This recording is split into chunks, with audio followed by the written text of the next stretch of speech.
7 lesson 9 soil. इस lesson में हम उसके पहले देखे थे कि सॉइल क्या होता है और किस तरीके से सॉइल हमारी लाइफ में जुड़ा हुआ है। आज हम देखेंगे सॉइल प्रोफाइल के बारे में। तो चलिए स्टार्ट करते हैं। Soil is composed of distinct layer. Perform the following activity to find out how these layer are arranged. Soil जो होता है, मिट्टी जो होती है, वो विभिन्न लेयर से मिलके बनी होती है। Perform the following activity to find out how this layer are arrange. एक हम एक्टिविटी परफॉर्म करेंगे जिससे हमें ये पता चलेगा कि जो सॉइल का लेयर है वो किस तरीके से अरेंज है, किस तरीके से अरेंज करके बना हुआ है। तो चलिए स्टार्ट करते हैं एक्टिविटी 9.2 से। Take a little soil, break the crumbs with your hand to powder it. क्या करना है कि हमें मिट्टी ले लेनी है और उसको हमें अपने हाथों से पाउडर बना देना है, जिससे उसमें मिट्टी में कोई भी ढेले ना रहें। Now take a glass tumbler. उसके बाद हमें एक शीशे का ग्लास ले लेना है, 3/4 फिल्ड विथ वाटर, और उसमें हमें पानी भर देना है। लगभग हमें उस गिलास में 1/3 पार्ट हमें पानी भर देना है। अब देखते हैं क्या करना है। And then add a handful of soil to it. हमें एक ग्लास लेना है, उसमें पानी भर देना है और उसके बाद उसी ग्लास में हमें क्या डाल देनी है, मिट्टी डाल देनी है। Stir it well with a stick to dissolve the soil. उसके बाद हमें एक स्टिक लेके क्या करना है, उस मिट्टी को उस पानी में हिला देना है। Now let it stand undisturb for sometime. Figure 9.2, जैसा कि फिगर 9.2 में दिखाया गया है उस तरीके से हमें हिलाने के बाद कुछ देर तक छोड़ देना है, जिससे कि वो पानी जो हिल रहा था वो क्या हो जाए, वह रुक जाए। यानी पानी का जो अनडिस्टर्बेंस पार्ट था वो धीरे धीरे रुक जाए, यानी पानी स्टेबल हो जाए। फिर देखना है after what observe it and answer the following question. उसके बाद हमें उसे ऑब्जर्व करना है और कुछ क्वेश्चन दिया है जिसका हमें आंसर देना है। तो चलिए देखते हैं। Do you see a layer of particle of different size in glass tumbler. तो क्या हमें जो हम ग्लास का टम्बलर लेंगे, यानी जो हम ग्लास ले रहे हैं शीशे का, उसमें हमें क्या अलग अलग साइज के पार्टिकल्स दिख रहे हैं, अलग अलग लेयर दिख रहा है, अलग अलग लेयर हमें उसमें दिखाई दे रहा है। दूसरा दिया है draw a diagram showing this layer. तो हमें एक डायग्राम बनाना है जो कि ये लेयर दिखा रहा होगा। Are there some dead rotting leaves और animal remain floating on water. जो भी सड़े हुए पत्ते होंगे जानवरों के, जानवर जो मरे हुए होंगे, या फिर जो भी सड़ गए होंगे जानवर मर के वो होंगे, या प्लांट जो हो गया होगा, सड़ गया होगा, सूख गया होगा, उसके पत्ते होंगे, क्या हमें ये पानी में ऊपर तैरते हुए दिख रहे हैं। The rotting of dead matter in the soil is called humus. जो भी जानवर सड़ जाते हैं या जो भी प्लांट सड़ जाता है वो सभी क्या कहलाते हैं, ह्यूमस कहलाते हैं। तो चलिए एक बार इस डायग्राम को देखते हैं। तो इस डायग्राम में क्या दिया हुआ है, सबसे नीचे हमें क्या दिख रहा है, ग्रेवल दिख रहा है। ग्रेवल मतलब होता है कंकड़। तो सबसे कंकड़ जो भी होगा वो कहाँ हो जाएगा, सबसे नीचे जाके बैठ जाएगा। उसके बाद किसकी बारी आएगी, बालू की। सैंड मतलब होता है बालू। उसके बाद वहाँ पे क्या आ जाएगा, बालू आ जाएगा कंकड़ से ऊपर। फिर क्या आएगा, क्ले। क्ले मतलब क्या होती है, मिट्टी। तब वहाँ पे फिर जो चिकनी मिट्टी होती है वो वहाँ पर हमें दिखने लगेगी। फिर क्या होता है, पानी। फिर हमें पानी दिखने लगेगा। उसके बाद क्या दिखेगा हमें उस ग्लास में, ह्यूमस दिखेगा। यानी जितने भी सड़े हुए पत्ते होंगे या फिर जो भी जानवर होते हैं जो मर जाते हैं, सड़ जाते हैं, जो ह्यूमस बन जाते हैं, वो सभी कहाँ हो जाएंगे, पानी में ऊपर आके तैरने लगेंगे। तो यदि हम एक मिट्टी को ग्लास में घोलेंगे तो हमें ये सभी चीज़ें देखने को मिलेंगी।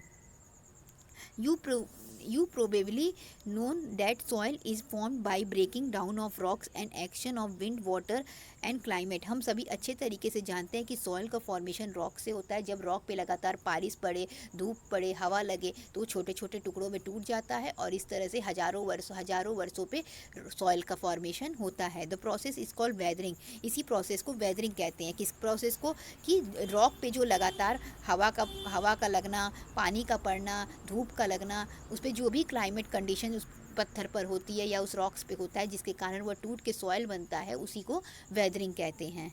The nature of any soil depend upon the rock from which it has been form and the type of vegetation that grows in it.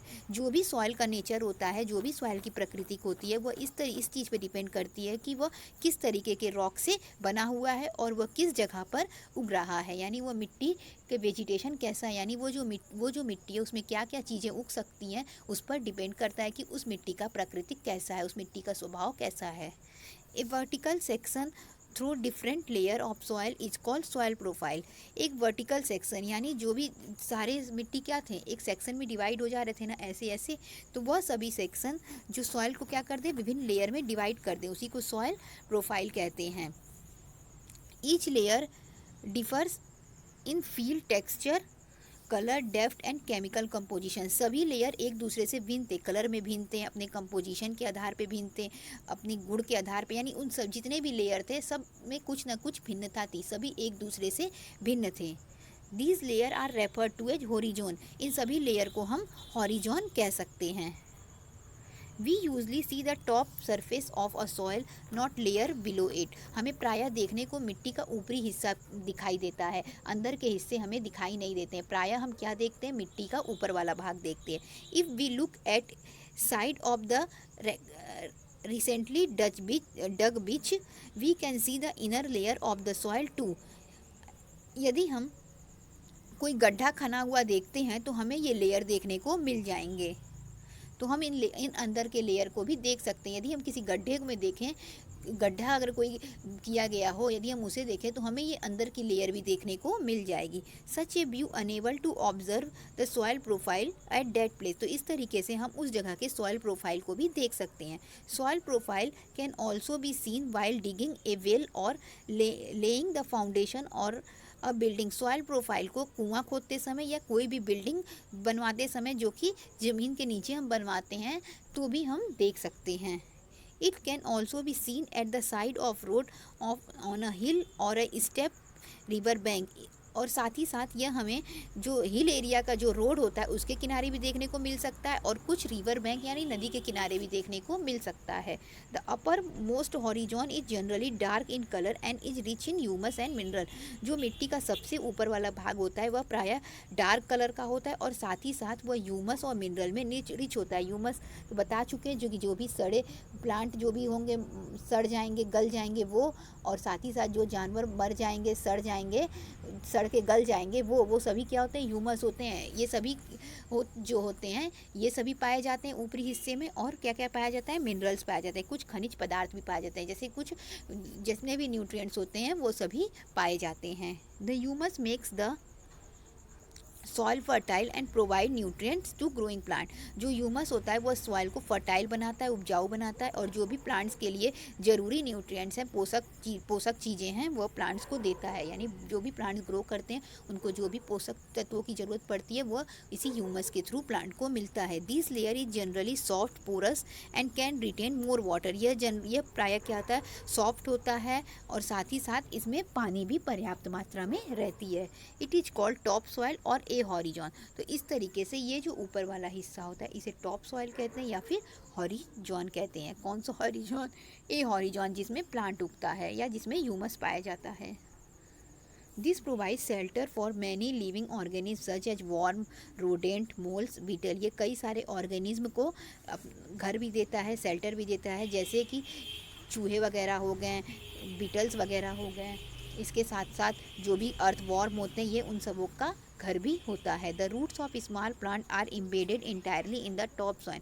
और जो कुछ छोटे छोटे प्लांट्स के जड़ होते हैं वह प्रायः इसी हॉरिजॉन में पाए जाते हैं। The next layer is the lesser amount of humus but more of minerals. जो दूसरा लेयर पाया जाता है, यानी कि दूसरा लेयर कौन सा हो गया, बी हॉरिजॉन। बी हॉरिजॉन में क्या होता है कि इसमें ह्यूमस की मात्रा कम होती है लेकिन मिनरल्स इसमें पाया जाता है। इसमें ह्यूमस कम हो जाता है लेकिन मिनरल इसमें भी पाया जाता है। This layer is generally harder and more compact and is the B horizon और द मिडिल लेयर। यह जो लेयर होता है यह काफ़ी कठोर होता है और कॉम्पैक्ट होता है, जटिल होता है, जिसे हम बी हॉरिजॉन कहते हैं या फिर मिडिल लेयर कहते हैं, बीच का लेयर कहते हैं। The third layer is the C horizon, और तीसरे लेयर को सी हॉरिजॉन कहते हैं। Which is made up of small lumps of rock with crack and crips. जो कि छोटे छोटे जो पत्थर होते हैं उनके ढेर से मिलके बना होता है, जिसमें कुछ क्रैक्स भी पाए जाते हैं। Below this layer is the bed rock which is hard and difficult to dig with a spade. इसके नीचे बेड रॉक पाया जाता है जो कि काफ़ी हार्ड होता है और जिसे हम जो खुरपी वगैरह होती है उससे खोदना भी काफ़ी मुश्किल होता है। तो इस तरीके से यह लेयर 4 पार्ट में डिवाइड होता है।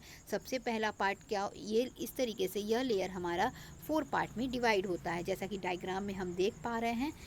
तो इसमें सबसे ऊपर वाला लेयर क्या होता है, ए हॉरिजॉन होता है। इसमें मिनरल्स पाए जाते हैं, ह्यूमस पाया जाता है, प्लांट ग्रो करता है, प्लांट्स के जो भी जड़ होते हैं वो इसी में पाए जाते हैं। साथ ही साथ जो भी ऑर्गेनिज्म रहते हैं जैसे अर्थ वॉर्म हो गया, इसके अलावा जो बीटल्स हो गए, कुछ चूहे वगैरह हो गए, जो भी बिल बना के रहते हैं जानवर, वो इसी ए हॉरिजॉन में रहते हैं। और सेकंड आता है बी हॉरिजॉन। इसके बाद से बी हॉरिजॉन का नंबर आता है ये, इसमें ह्यूमस कम पाया जाता है लेकिन इसमें भी मिनरल्स की मात्रा होती है। इसके बाद आता है सी हॉरिजॉन। सी हॉरिजॉन में रॉक्स पाए जाते हैं।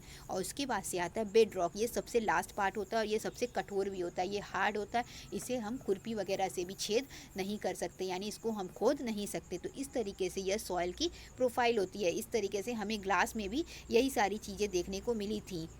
ग्लास वाला जो हम एक्टिविटीज़ किए थे तो ये भी यही सारी चीज़ें देखने को मिली थी। तो इस तरीके से हम मिट्टी को 4 पार्ट में डिवाइड करते हैं। कौन कौन से, ए हॉरिजॉन, बी हॉरिजॉन, सी हॉरिजॉन और बेड रॉक। सबसे नीचे क्या होता है, बेड रॉक होता है, उससे ऊपर सी हॉरिजॉन, बी हॉरिजॉन और ए हॉरिजॉन होता है। अब इसके बाद हम देखेंगे सॉइल टाइप्स, मिट्टी कितने प्रकार की पाई जाती है और किस किस तरीके से पाई जाती है, कौन सी मिट्टी खेती के लिए अच्छी होती है, कौन कौन सी मुख्य मिट्टी है जो कि पाई जाती है। तो इसको हम नेक्स्ट वीडियो में कवर करेंगे। इसके लिए थैंक यू।